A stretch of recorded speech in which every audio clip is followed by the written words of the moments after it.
Hello, welcome to the Independence Chamber Speaker Series. We have an interesting topic today, one that I know has the ability to be pretty confusing for some. So we're very excited to have you with us. Today we have Nate Tate with us, and he is with Benefits by Design.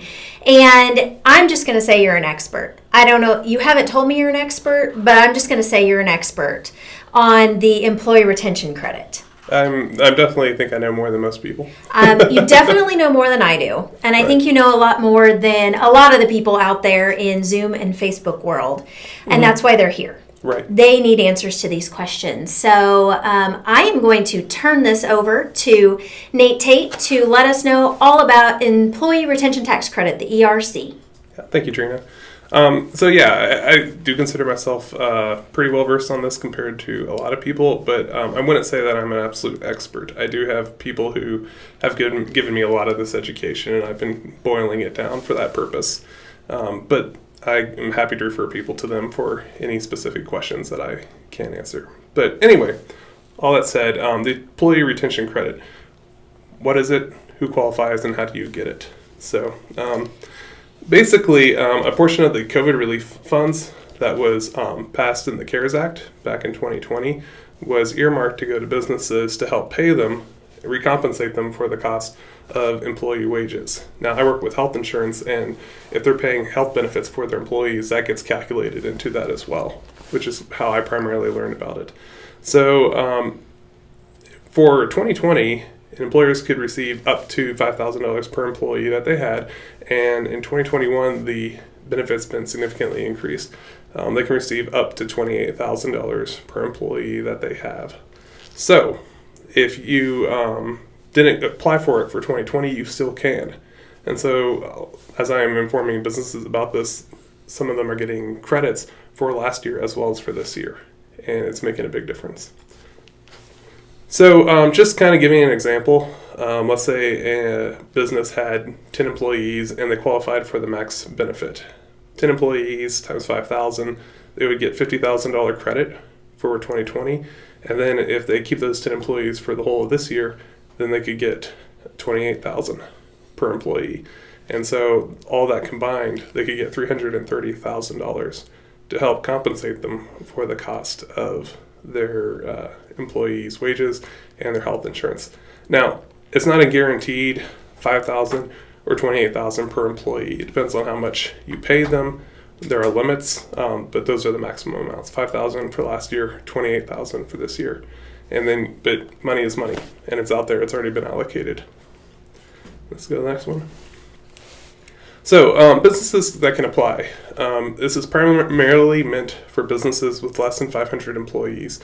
Number 4 on my list, a business that has 500 plus employees can apply if they had a 90% or greater reduction in gross receipts. I mean, they had to be, pretty much murdered by COVID to qualify, but they can. State colleges and universities and hospitals can apply. And the reason why I point that out is a lot of people think that because these are federal funds that they don't qualify, but these ones do. Also, new businesses. So any business established after February 15th of last year, and if they make less than $1 million in gross receipts, then they could also qualify for this credit up to certain amounts. So how to qualify? It's pretty straightforward.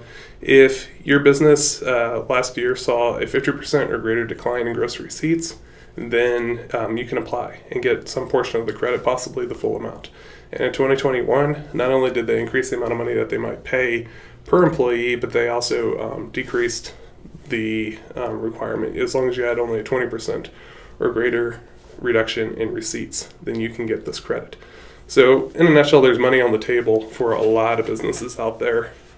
Tax money you've already paid anyway. If you qualify for it, then you can try to get that. And next.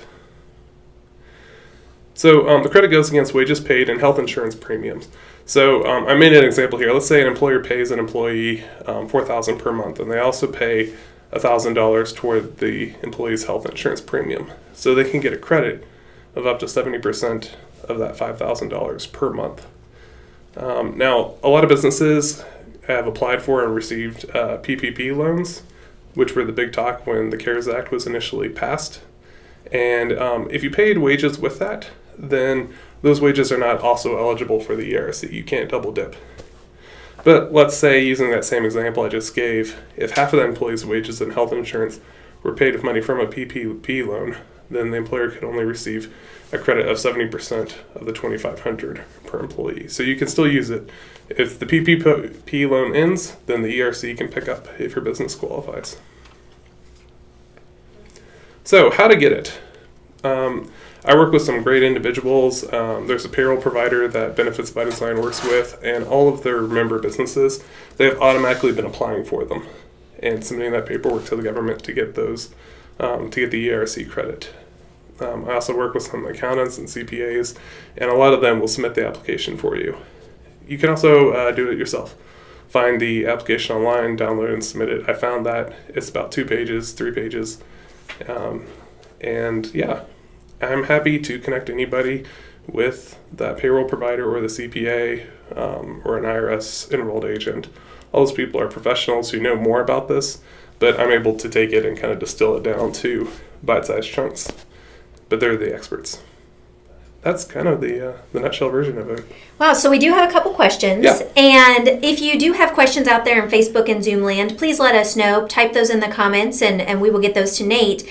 First question, is there a minimum number of employees? I don't believe so. Okay, so maximum was 500. There are some stipulations, but no minimum. So it could be a one-man show? Mm-hmm. Okay, that's good to know. And then did the businesses have to be shut down or considered non-essential? I believe let me check my notes here. This is why I have them. There's so much to remember with all this, I'm sure. Mm-hmm. And things change all the time. I believe if a business was considered non-essential, then they definitely qualify. But I'm pretty sure I talked with a construction group who got it, and they were considered essential. So that seems to speak to me that most any business can get it as long as they were affected in some way. But I can't say for sure. So don't quote me on it. Talk to your CPA or person, and they can clarify. Okay. So how difficult is the application process? Well, I myself have not filled out an application, although my insurance agency did. A different one of my coworkers, she works on the board of a nonprofit, and they filled out the application themselves and got it submitted and got some funds. So, but most of them have been happy to let their CPA or their payroll provider do that application for them. Okay. And one of the questions was, do you recommend using a tax professional? Yeah, I mean, this? If you have one, talk to them, ask them if they do it. If they don't, then I can get you in touch with somebody who can. Okay, and that's a great segue to how can people get a hold of you? Yeah, my email address is a great way. I'm happy to make an introduction if you want to talk to the payroll company or the CPA or the enrolled agent. I'm happy to get in touch with them. So my email address is nate.tate@R as in Robert, P as in Paul, S as in Sam, B as in boy, B as in boy, D as in David, I as in India.com. It's a mouthful, I'm sorry. You can also call or text me at 913-633-4609. And if you missed any of that, check the chamber directory too, because we've got him listed in the chamber directory. That would be easier. Just Nate Tate directory, and then you can click the link in much faster. Awesome. So I'm going to double check any more questions floating around out there, executive producer. Okay, so we had some good questions today, some great information. Yeah. Definitely follow up with this if you're out in the world looking at this and it's still confusing. Get a hold of Nate, get a hold of your CPA. They can get you helped out. Things are ever changing in this, aren't they? Yeah. It keeps changing. This benefit was supposed to expire June 30th, and now they've extended it through the end of the year. So that puts a lot of money on the table. And most of the people I talk to have no idea it's out there. So even though this is not my personal specialty, is important enough that I wanted to learn about it so I can tell as many people as possible. Well, and thank you for helping our members out. Yeah, really appreciate absolutely. you being here today. This is a very important topic for people, and it is money that's sitting out there waiting for people Right. that they just don't realize is here. So definitely take advantage of that. If you have questions, we've told you who to contact, and we hope to see you at our next speaker series. Thank you so much Thank for you. being here, Nate. Glad to be here. Thanks.